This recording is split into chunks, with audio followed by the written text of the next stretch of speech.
bamboo, medicine, back, princess, sword, village.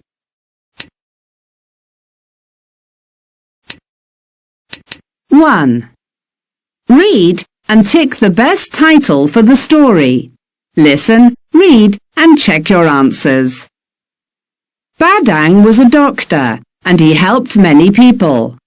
One day, while he was walking by a bamboo field, an old man came up to him. "My daughter is ill," The old man said to Badang. "Please come to the palace and save her. I can give you a lot of gold." The palace? Who is this old man? Thought Badang, but he wanted the gold, so he said, Of course I can help. "Come with me into the river."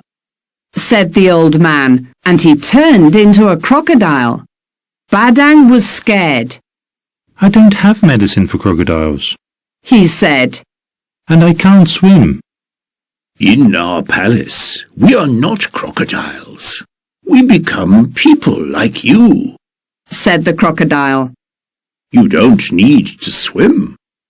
I am the king of the crocodiles, and I can carry you."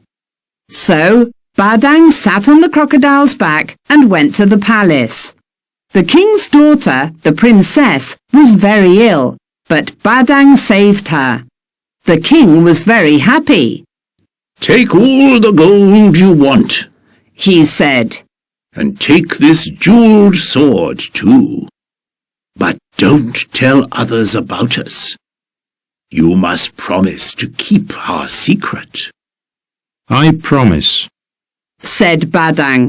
But when he got back to his village, he told his friend Tabiko about the crocodiles. Tabiko was excited. He started to think about how he could get some of the Crocodile King's gold too.